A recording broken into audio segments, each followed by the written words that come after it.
Hello everyone, today I want to show you how to create this sort of movie list or movie tracker.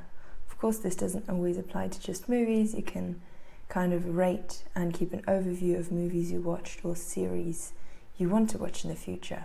It's very similar to the reading list I published a few videos ago, with a few tweaks that are now adapted. Okay, so this is going to be our end result, that's what it's going to look like. And I would say let's get started. First of all, we're going to create a new page. We're going to click on empty with icon and we're going to call it movie list. If you prefer a different term, that's fine too.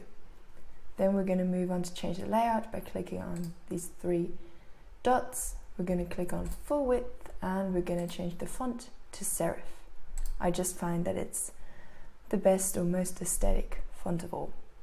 We're going to add a cover. You can basically choose anything you want. I will upload an image from my own computer and it's going to have this sort of neutral color. Then the movie list is basically a page that just contains a database and it's going to be a table view. So we're going to click on table view and we're going to click on new database.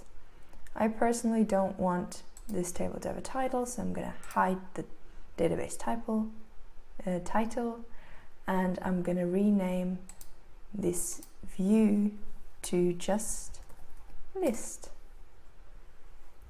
Okay, then we're going to change the properties. The properties are going to be basically the headings of the columns of the database. The first one is called name.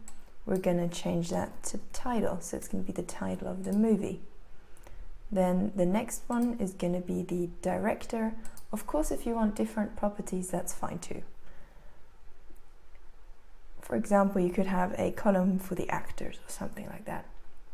I want to have a column for the director though, so I'm going to select as property type, I'm going to select text, and then I'm going to call it director, just like that.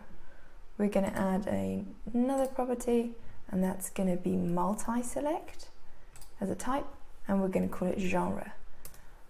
And then, of course, you're going to add your genres. So, for example, you should only use the types of genres you're going to actually use. So, for example, I watch quite a lot of comedy. What do I watch? I watch action, I watch non-fiction, that sort of stuff, or drama. You can add your genres, all of those that you watch, and then you can change the color to the color scheme that you like. So for example, I don't like the color of non-fiction, so I would click on the option right here and then I would select an appropriate color, for example orange. And now let's do that for all our genres. So now I've added all my genres. I know that sad is not a genre, but I wanted to kind of differentiate between drama and then something that actually brought out emotions in me. So you can, as you can see, you can basically really improvise with what you want to do. And now that I'm happy with the color scheme, I can move on to the next column, which is basically going to be a text property, and I'm going to just call it notes. And when I have some extra thoughts about a movie I watched or I'm gonna watch, I can just add them here. The last one is going to be a checkbox type, and it's just going to tell me whether I've already watched the movie or not. I'm not going to name it anything, and I'm just going to have this sort of symbol right here. The last property I want to add is a rating property. So rating properties are really fun, and I've made a separate video on how to do ratings as well, but I'm going to show you in this video additionally. So it's going to be a star rating symbol, so you're going to be able to rate the movie from 1 to 5 stars. And what we're going to do there is we're going to choose the select type and we're going to call it rating.